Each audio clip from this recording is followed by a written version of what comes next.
Boa noite, seja bem-vindo ao Jornal da Justiça, segunda edição. Esta semana você confere os temas de maior destaque que foram julgados pelo plenário do Supremo Tribunal Federal em 2019. Hoje nós vamos falar da decisão dos ministros sobre o compartilhamento de dados bancários e fiscais com o Ministério Público e com a Polícia. Ficou definido que a Receita Federal e a Unidade de Inteligência Financeira, o antigo COAF, podem repassar as informações sem necessidade de aval da Justiça. E você vai ver também. E ainda sobre o assunto, o Supremo Tribunal Federal define tese sobre o compartilhamento de dados financeiros e fiscais entre órgãos de fiscalização, Ministério Público e polícias. É constitucional o compartilhamento dos relatórios de inteligência financeira da UIF e da íntegra do procedimento fiscalizatório da Receita Federal do Brasil. Suprema Corte decide que partidos políticos que não prestaram contas das campanhas só podem ser suspensos com decisão do Tribunal Superior Eleitoral. E Supremo considera inconstitucional o pagamento de pensão para ex-governadores e viúvas deles no Paraná. Eu não consigo entender uma razão pela qual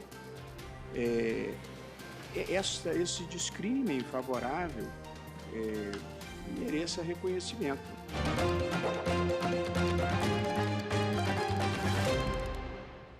O plenário do Supremo Tribunal Federal concluiu o julgamento sobre o compartilhamento de dados bancários e fiscais com o Ministério Público e com a Polícia.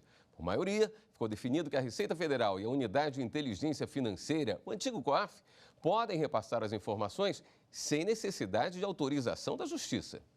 O plenário julgou um recurso do Ministério Público contra uma decisão do Tribunal Regional Federal da Terceira Região, que anulou a condenação de um casal. Donos de um posto de gasolina no interior de São Paulo, eles teriam sonegado impostos e informado rendimentos menores do que realmente tiveram nos anos 2000 e 2001. Em julho deste ano, o ministro Dias Toffoli suspendeu em todo o país as investigações com dados da Unidade de Inteligência Financeira, o antigo COAF, sem autorização judicial.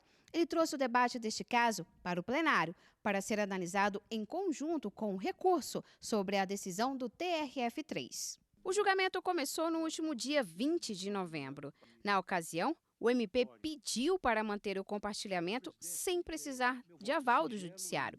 A partir daí, os ministros debateram a constitucionalidade desse repasse de informações e os limites para ele.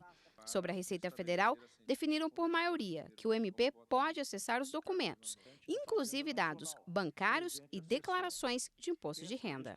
Aqui não se cogita, senhor presidente, de compartilhamento indiscriminado ou aleatório de dados bancários e fiscais entre a Receita e o Ministério Público, mas tão somente de transferência ou repasse daquela repartição para este órgão de provas relativas à sonegação fiscal de contribuintes para o efeito de promoção de sua responsabilidade penal. Não estabelecer ex ante a impossibilidade de compartilhamento no âmbito restrito da representação fiscal para fins penais de documentos como declarações de imposto de renda ou extratos bancários. Ressalvo, no entanto, que tais documentos só poderão ser objeto de compartilhamento na medida em que forem estritamente necessários para compor indícios de materialidade nas infrações apuradas. Já sobre os relatórios produzidos pelo antigo COAF, alguns ministros apontaram que o recurso não trazia essa discussão e demonstraram preocupação em expandir o tema. Mostra-se, a meu ver, uma expansão inadequada juridicamente. Ademais, anoto que no ordenamento jurídico brasileiro somente se julga em sede extraordinária matéria que tenha sido objeto de pré-questionamento na instância competente e suscitada na fase processual própria. Não houve, no caso, cuidado judicial nas instâncias anteriores da questão relativa às balizas objetivas que os órgãos administrativo de fiscalização e controle, como o Fisco, o COAF e o Bacen, tivessem sido antes examinadas. Já sobre a condenação do casal paulista, ela será restabelecida por decisão da maioria dos ministros. Divergiram desse entendimento os ministros Marco Aurélio e Celso de Mello. Há de se combater a corrupção, sim, há de se combater a corrupção em todas as modalidades existentes. mas tendo presente que em direito o meio justifica o fim, não o fim ao meio, sob pena de construirmos na praça dos três poderes um paredão. A inviolabilidade dos dados individuais, qualquer que seja a sua origem, a sua forma, a sua finalidade, passou a merecer proteção constitucional e não apenas legal, em virtude da referência expressa que a eles passou a fazer o inciso 12 do artigo 5º, modificando assim a posição anterior da nossa legislação. O ministro Dias Toffoli ajustou o voto para acompanhar a maioria. Nesse sentido, eu retifico, então, o meu voto para também votar no sentido de cassar o acórdão proferido para restabelecer a primeira instância. Faço ressalvas, mantenho as minhas ressalvas, mas adiro à conclusão da dota maioria. O plenário ainda decidiu pela derrubada da liminar de julho e o retorno de cerca de 900 investigações criminais que estavam suspensas. E a gente continua nesse assunto, já que também este ano, em outra sessão, os ministros do Supremo definiram a tese sobre compartilhamento de dados financeiros e fiscais entre órgãos de fiscalização, Ministério Público e polícias. A troca de informações sem autorização prévia da Justiça foi considerada constitucional.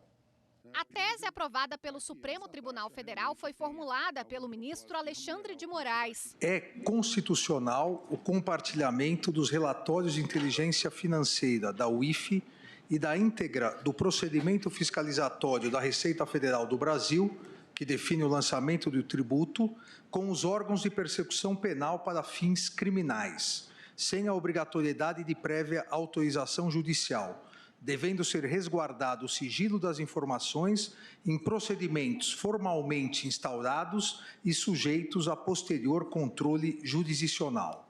O compartilhamento pela Unidade de Inteligência Financeira e pela Receita Federal deve ser feito somente com comunicação formal. Deve ser garantido o sigilo e a certificação de quem vai receber esses dados.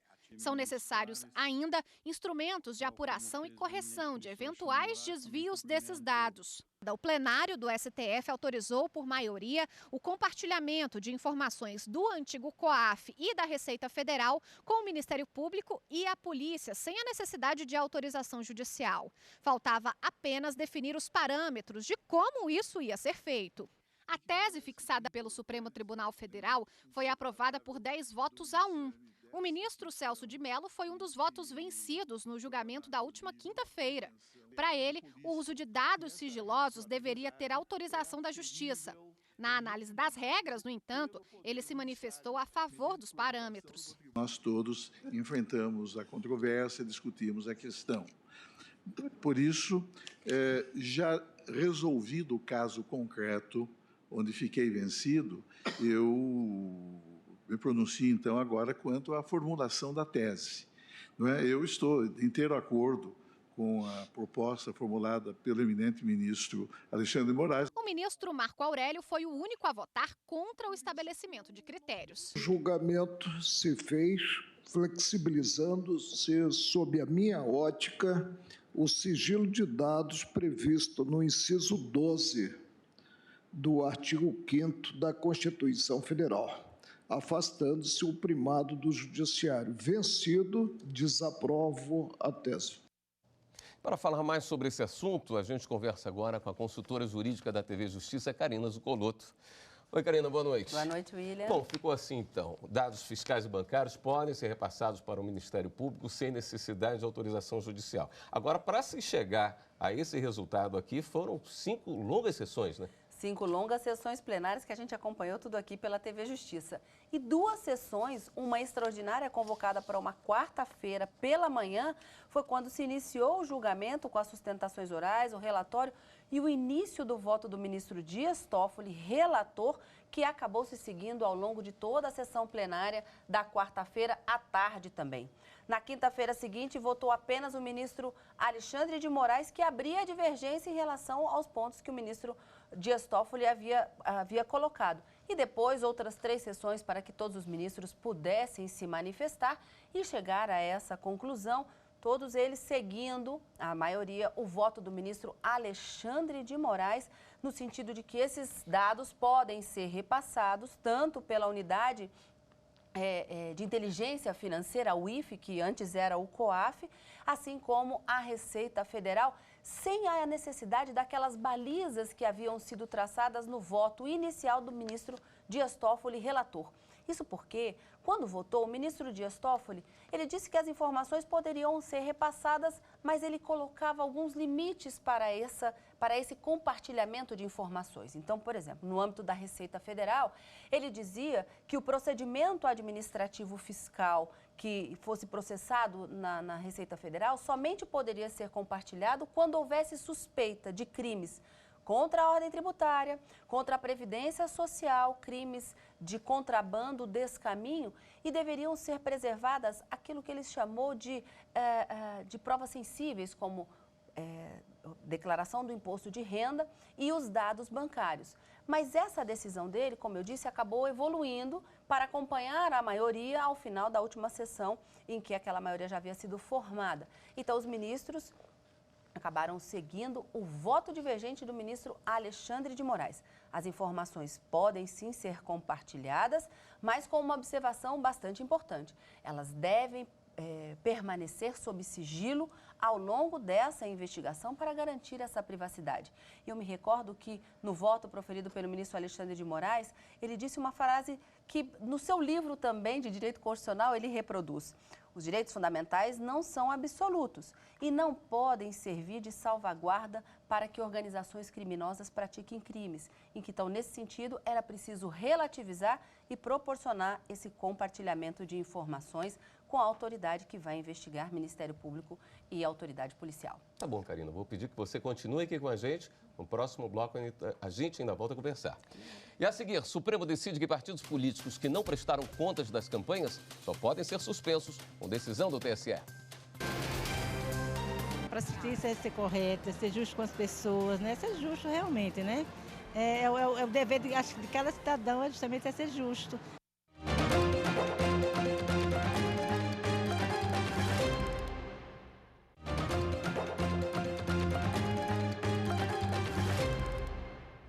Este ano, o STF decidiu que partidos políticos que não prestaram contas das campanhas só podem ser suspensos com decisão do Tribunal Superior Eleitoral. Reveja como foi o julgamento.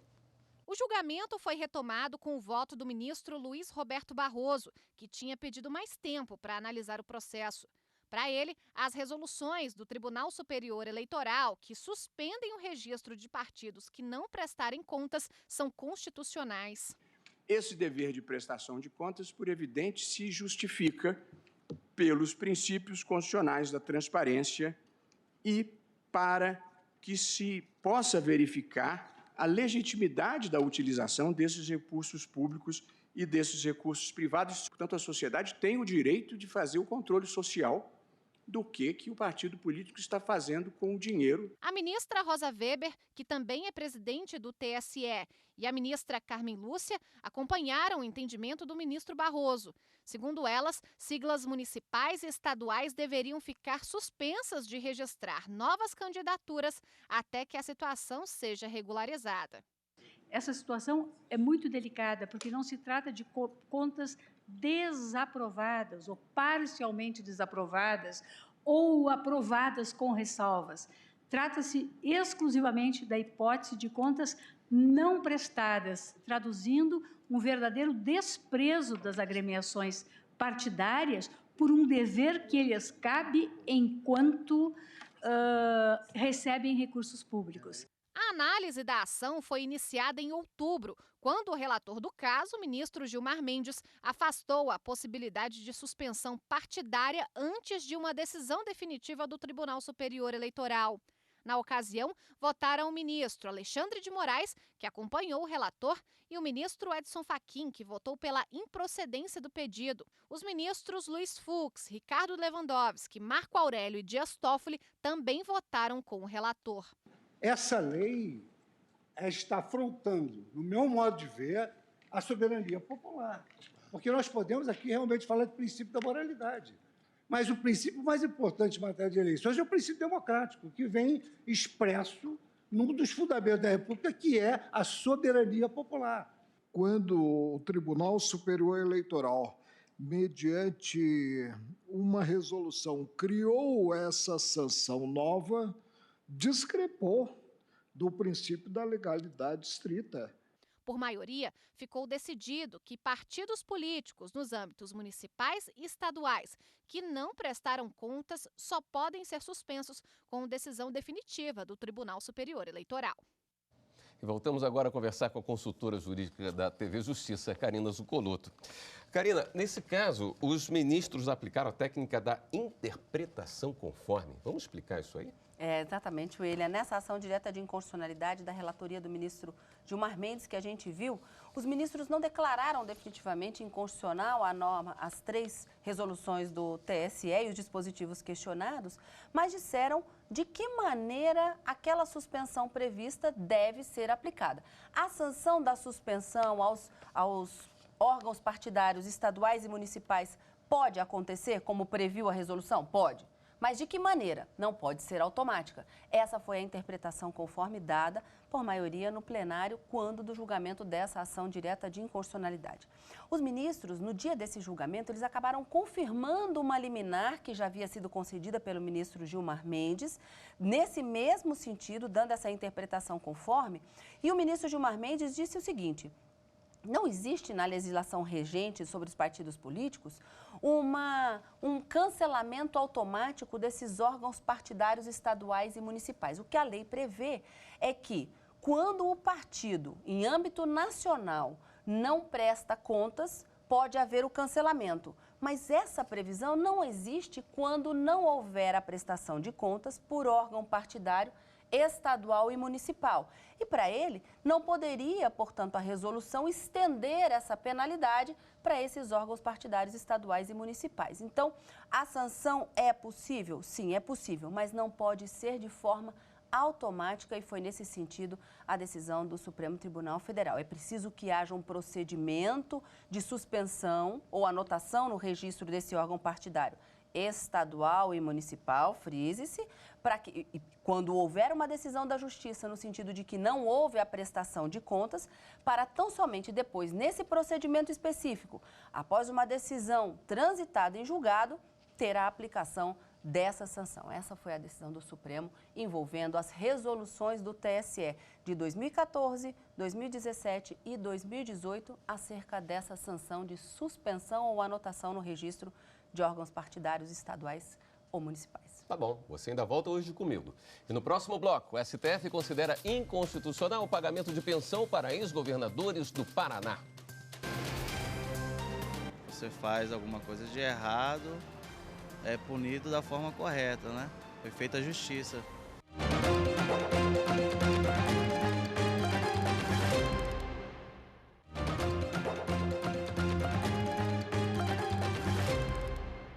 Por maioria, os ministros do Supremo Tribunal Federal consideraram inconstitucional o pagamento de pensão para ex-governadores e para as viúvas deles no Paraná. O Conselho Federal da Ordem dos Advogados do Brasil questionou a validade de um artigo da Constituição do Estado do Paraná que prevê o pagamento de pensão para ex-governadores. A aprovação de uma emenda constitucional diante já de uma jurisprudência consolidada a partir de 2018 a respeito da inconstitucionalidade desse benefício significava, com todo respeito, uma burla ao processo, à jurisdição constitucional desse tribunal. A Assembleia Legislativa do Paraná alega, no entanto, que as pensões não podem ser suspensas imediatamente, porque muitas famílias dependeriam delas para sobreviver. Vou citar 3 casos que são os mais dramáticos. É o do Paulo Pimentel, com 91 anos, do Emílio Gomes, com 94 anos, e da Arlete Richa, com 80 anos. O que essas pessoas vão fazer? Começar a trabalhar a partir de agora, ou voltar ao trabalho a partir de agora, porque o Estado falhou no controle dos atos ou legislativos ou administrativos. A relatora do caso, ministra Rosa Weber, votou pela inconstitucionalidade do benefício. Nos outros estados também enfrentaram dificuldades. Então, não me parece, até por uma questão de isonomia, por um julgamento idêntico para todos os processos que se possa estabelecer com maior respeito, seja o regime de transição, seja um equacionamento diverso. 5 ministros tiveram o mesmo entendimento. Se há um entendimento que é inconstitucional, ao prevalecer o pagamento, então é melhor que se julgue constitucional. Até porque a norma já foi revogada. O governador terá os mesmos direitos que as pessoas têm. Se ele contribuiu para a Previdência, tem direito ao benefício da Previdência. Se ele estiver trabalhando, tem direito ao salário. Eu não consigo entender uma razão pela qual esse descrime favorável mereça reconhecimento. Os ministros Luiz Fux, Ricardo Lewandowski e Gilmar Mendes se manifestaram por flexibilizar o pagamento de pensões, já que alguns pensionistas são idosos ou incapazes. Como é que nós vamos poder fazer justiça levando em consideração com essa senhora de 90 anos? Ela vai perder toda a capacidade de sobrevivência, no limite já da sobrevivência biológica, porque a gente sabe o valor dessas pensões. E os estados gastam muito e gastam mal. E não são 9 pessoas que vão quebrar o Estado. O princípio da segurança jurídica, não é? Porque as pessoas que recebem uma pensão há 30 anos têm a legítima expectativa, na idade provecta em que se encontram, de continuar com esta pensão, sob pena até de perderem os meios de subsistência. Mas, por maioria, o pagamento de pensão a ex-governadores do Paraná foi considerado inconstitucional. Quem já recebeu os valores de boa-fé não vai precisar devolvê-los aos cofres públicos. E mais uma vez a gente volta a conversar com a consultora jurídica da TV Justiça, Karina Zucolotto. Karina, pagamentos não haverão mais, mas como nós terminamos de ver aqui na matéria da Evelyn, os já recebidos também não precisam ser devolvidos, né? Essa foi uma discussão que acabou gerando no plenário do Supremo Tribunal Federal, passível de uma possível modulação dos efeitos dessa decisão. Permanecer o pagamento desses subsídios para quem já vinha recebendo ou cortá-los de imediato. Mas para modular os efeitos de uma decisão em sede de ação direta de inconstitucionalidade, são necessários pelo menos 8 votos no plenário e esse quórum não foi alcançado. Os ministros acabaram entendendo, então, que aqueles valores e aí essa decisão foi por maioria, entenderam que os valores já recebidos por ex-governadores ou por suas viúvas não devem ser devolvidos aos cofres públicos, porque recebidos de boa fé, mas que a partir do momento em que for publicada a ata desse julgamento, esses subsídios, esse pagamento, essas pensões deverão ser encerradas. Essa foi a decisão do Supremo Tribunal Federal. De acordo com a Constituição do Estado do Paraná, ex-governadores e, por lei, as viúvas desses ex-governadores recebiam como subsídio mensal, em razão dessa previsão dessas pensões, o equivalente ao subsídio que recebe o desembargador no Tribunal de Justiça do Estado do Paraná. E, nesse sentido, os ministros entenderam, seguindo a relatora, e essa decisão foi por votação unânime, que a Constituição Federal não prevê o pagamento desse subsídio a ex-governadores e nem muito menos às suas viúvas. O pagamento para governadores esse subsídio é em decorrência do exercício da atividade estatal. E não havendo essa atividade, não haveria constitucionalidade, portanto, no recebimento desse subsídio e se tornando ex-governadores. E, nesse sentido, veio justamente a decisão do Supremo por votação unânime, seguindo uma jurisprudência que já vem sendo aplicada em relação a outras constituições cujos artigos que previam a mesma disposição já foram declarados inconstitucionais. Então, seguindo a linha da jurisprudência do Supremo, inconstitucional também a previsão na Constituição do Estado do Paraná acerca do recebimento desse subsídio a ex-governadores e também declarada inconstitucional a lei que previa o recebimento desses valores pelas viúvas desses ex-governadores. Inconstitucional, deixam de receber a partir da publicação da ata do julgamento. Ok, obrigado pelos esclarecimentos no Jornal de hoje. Eu que agradeço. E o Jornal da Justiça termina aqui. Uma boa noite para você. Tenha um ótimo fim de semana.